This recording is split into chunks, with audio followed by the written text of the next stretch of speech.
체력 요인에 따른 노인의 운동 방법과 효과 같이 보시면 표로다가 보기 좋게 정리를 해놨죠. 자, 체력 요인을 보시면 우리가 운동할 때 발달시킬 수 있는 그 부분이 나와 있고, 이제 운동 방법은 말 그대로 다양한 어떤 운동 그 형태에 대한 이야기가 나와 있고, 효과, 이러한 운동을 했을 때 이러한 부분에 대한 효과가 기대된다라는 부분이죠. 자, 같이 보시면 심폐지구력을 향상시키기 위한 어떤 여러 가지 방법이 있겠지만, 그 중에서 고정식 자전거 타기, 이제 노인분들이 안전하게 할 수 있는, 그쵸? 효과적으로 안전하게 할 수 있는 운동 방법으로 고정식 자전거 타기를 많이 추천을 드리죠. 운동 효과 어떤 걸 기대할 수가 있냐? 심혈관계 질환의 위험률을 감소시킨다라는 거죠. 근력, 덤벨 들고 앉았다 일어서기. 보통 우리가 이야기하는 스쿼트 동작을 이야기하는 거겠죠. 덤벨 들고 앉았다 일어서기 동작. 이거는 어떤 효과가 있어요? 근육 및 뼈 강화로 인한 일상생활 수행 능력이 향상된다라는 거죠. 아무래도 이제 하체가 근육이 생기고 근력이 좋아지면 일상생활에서 좀 더 편안하게 되겠죠. 저도 예전에 군대에 있을 때 훈련 가기 전에 군장 메고 왜 산 타고 막 이런 훈련을 하지 않습니까? 군대에서. 그때 바벨 백 스쿼트 동작을 엄청 연습을 많이 하고 갔어요. 그러니까 훈련을 하고 간 거죠. 그랬더니 산을 탈 때 진짜 막 날아다니듯이 막 정말 편안하게 막 갔었어요. 그런 것처럼 일상생활 수행 능력이 향상이 된다라는 거죠. 자, 유연성 보실게요. 유연성, 앉아서 윗몸 앞으로 굽히기. 이거 이제 체전굴이라고 보통 많이 표현하는데, 이러한 동작, 그리고 이제 골반 돌리기. 아주 좋은 운동이죠. 골반 돌리기. 정말 좋은 운동이에요. 이게 굉장히 단순한 동작이라 마치 효과가 굉장히 떨어질 것처럼 많이 생각을 하시는 경우들이 있는데, 이러한 아주 간단한 스트레칭 동작이 우리 몸에는 정말 엄청난 편안함, 유익을 제공합니다. 골반 돌리기 아주 강추하는 동작입니다. 정말. 그리고 참고로 천천히 돌리면 운동 효과가 훨씬 더 커집니다. 그리고 이제 다양한 스트레칭 이렇게 되어 있죠. 지금 제가 언급해서 이야기했었던 유연성을 향상시킬 수 있는 그런 운동 방법으론 뭐 당연히 이런 여러 가지 유연성 운동이 있겠죠. 스트레칭 같은 거. 신체 활동 시 기능적 제한을 예방한다. 이렇게 효과가 되어 있죠. 이제 이런 스트레칭을 잘 하면 당연히 신체 활동할 때 뭐 예를 들어서 발목 가동성이 제한되어 있거나 이런 게 가동성이 좋아지면 어때요? 걷는 게 더 편안해지고 보폭에 대한 그런 안정감 이런 것들도 생길 수가 있고, 그렇죠? 낙상 같은 거 예방하는 데도 또 도움이 될 것이고, 이러한 것들이 있다. 평형성, 한쪽 다리를 들고 20초 동안 외발서기. 이제 많이 하죠. 이렇게 한쪽 다리 들고 20초 동안 외발서기, 이런 걸로 평형성에 대한 테스트도 하고, 또 평형성을 기르기 위한 운동 방법, 훈련으로도 사용을 하는 그러한 동작이에요. 기대할 수 있는 효과, 무게중심이 고정되어 있을 때 평형을 유지하는 그러한 능력을 향상시킨다라는 거죠. 협응성, 앉은 상태에서 공 밀기. 이러한 동작이 이제 협응성을 발달시킬 수가 있다. 운동 효과로는 다양한 신체 부위의 분리된 운동 체계를 효과적인 운동으로 통합하는 그러한 능력을 향상시킨다. 말 그대로 협응력에 대한 효과라고 보시면 돼요. 그래서 우리가 협응성 같은 그런 체력 요인을 발달시키기 위해서는 전신에 대한 움직임을 할 수 있는 그러한 운동 방법을 해주는 게 좋다. 단순하게 덤벨 컬 같은 동작으로는 협응성을 기르기가 어렵죠. 전신에 있는 근육을 다 활용시킬 수 있는 그러한 움직임이 협응성을 발달시킬 수가 있다라고 여러분들이 인지를 하고 계시면 됩니다.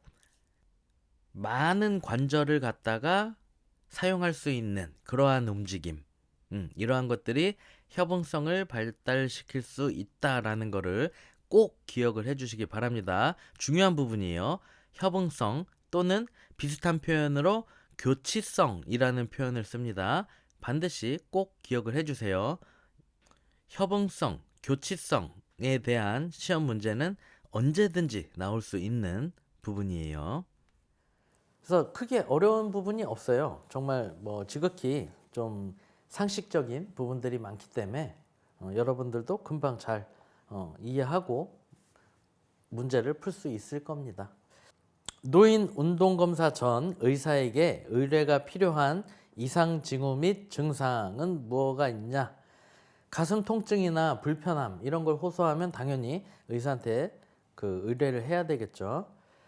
빠르고 불규칙한 심장 박동이 뭐냐면 부정맥 중에 빈맥 증상이라고 보시면 되는데, 실제로 이 부정맥 증상을 갖고 계신 분들이 사실 많아요. 그래서 저도 현장에서 한참 활동할 때 폴라 심박계를 이제 채우고 운동을 시켜보고 테스트를 하고 이렇게 해보면 심박수가 막 불규칙하게 이렇게 굉장히 빨라지게 되거나 하기 때문에 이게 에러가 많이 뜹니다. 그렇기 때문에 제가 실제로 그 아산병원에 보낸 그러한 고객도 있어요. 이거 병원 가서 한번 검사 한번 해보셔라 이렇게 한 적도 있는데, 사실 부정맥이라는 거를 갖고 있는 사람 중에 심장병 관련된 질환으로 가족력이 있지 않은 사람은 그래도 괜찮다라고 해요. 그래서 부정맥은 사실 흔한 질환 중에 하나지만 그로 인해서 문제가 일어날 가능성은 가족력 여하에 따라서 달라질 수가 있다, 이렇게 표현을 하거든요. 참고로 알고 계시고, 이제 불규칙한 심장 박동 수가 있거나 이렇게 하면서 심장이 빨리 뛰게 되면 불편하겠죠, 굉장히. 저희 형도 그러한 증상이 있는데 그럼 굉장히 불편해집니다. 심장 박동수가 빨라지면. 내가 운동을 하면서 심박수가 자연스럽게 빨라지는 거하고 내가 가만히 안정시 상태에서 의자에서 아니면 침대에 누워서 쉬고 있는데 심박수가 막 미친 듯이 빨라지면 굉장히 불편하겠죠, 막. 그렇기 때문에 이러한 경우는 전문가한테, 의사한테 이제 우리가 보내야 되죠. 현기증이나 기절, 이건 뭐 재고의 여지가 없죠. 보내야죠. 현기증, 어지럽다 이렇게 해도 이제 어지러운 게 사실은 운동을 하다 보면 뇌로 가는 그 산소가 부족해지면은 어지러운 현기증이 일어날 수가 있어요. 일시적으로 호흡을 내가 좀 참고 동작을 했다거나 이러면은 그러한 현상이 일어날 수가 있는데, 왜냐하면 뇌에 보내는 산소와 영양분 같은 게 전달이 잘 일어나지 못하기 때문에 띵 하거나 좀 어지러울 수가 있어요, 순간적으로. 근데 그게 지속된다면 그러면 또 의사한테 우리가 보내야 되는 거죠. 그러니까 통증을 동반한 발목의 부종. 발목의 부종 하면 발목이 부었다는 거예요, 그렇죠? 그리고 이제 통증이 있다는 건데 그러면 뭔가 문제가 있는 거니까 당연히 의사한테 우리가 보내야 되겠죠. 자, 노인의 운동부하 검사. 검사 장비로 트레드밀보다는 자전거 에르고미터를 권장한다.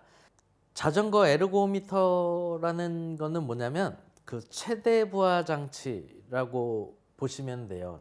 그래서 호흡 기능에 대한 변화를 알 수가 있고 혈압이나 맥박 이런 것들을 측정이 가능해요. 그렇기 때문에 이제 많이 사용을 하죠.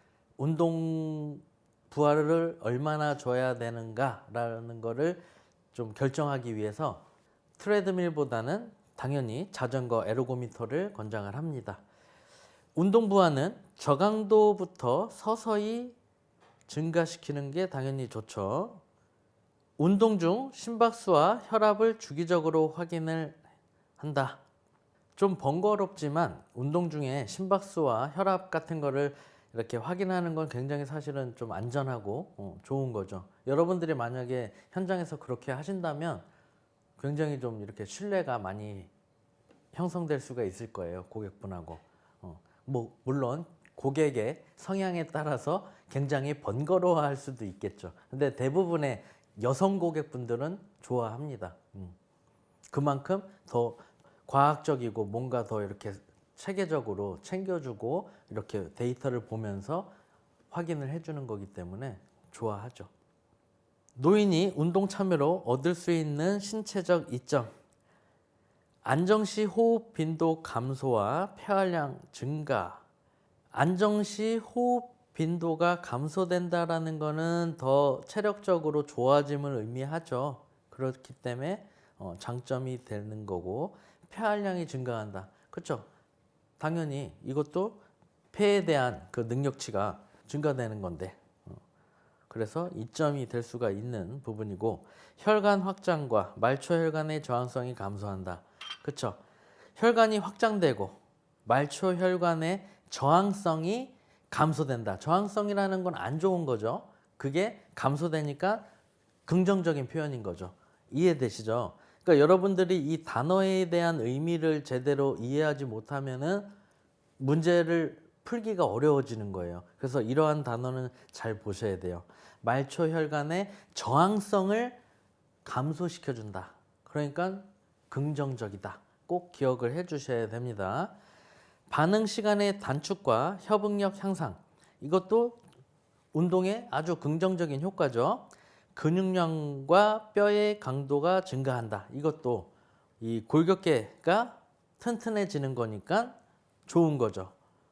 낙상도 예방될 수 있고 골다공증도 예방될 수 있고 이런 차원이 될 수가 있는 거죠. 노인에게 유산소성 운동을 지도할 때 고려해야 할 사항. 체중 부하 운동이 힘든 노인의 경우 고정식 자전거를 활용한다. 그쵸? 체중이 많이 나가면 안장에 무게를 지지해서 안전하게 운동을 할 수 있게끔, 그러면 무릎이나 이런 관절에 체중으로 인한 압박이 덜하게 될 수가 있죠. 운동 강도는 운동 자각도, 그러니까 RP법을 기준으로 해서 다소 힘들게 정도로 설정을 한다. 이것도 굉장히 좋은 부분이죠. 운동 속도는 너무 쉽게 해도 안 되고, 그렇죠? 운동 강도를 너무 쉽게 해도 안 되고 너무 강하게 해도 안 되니까 다소 힘든 정도로 해서 운동 효과가 좀 더 있게끔 해주는 거죠. 운동 속도는 초기에 느리게 하고 점진적으로 빠르게 하는 것이 안전하다. 그렇죠? 느리게 하다가 점점 빠르게, 쉬운 동작을 하다가 점점 어려운 동작으로 가고, 가벼운 무게를 하다가 점점 무거운 무게로 가고, 이런 형식으로 진행이 되는 게 좋죠.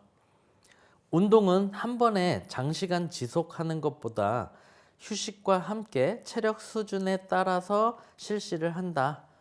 그쵸? 이것도 굉장히 좋은 방법이죠. 꼭 반드시 30분을 쭉 트레드밀 위에서 걸어야 운동 효과가 있는 게 아니에요.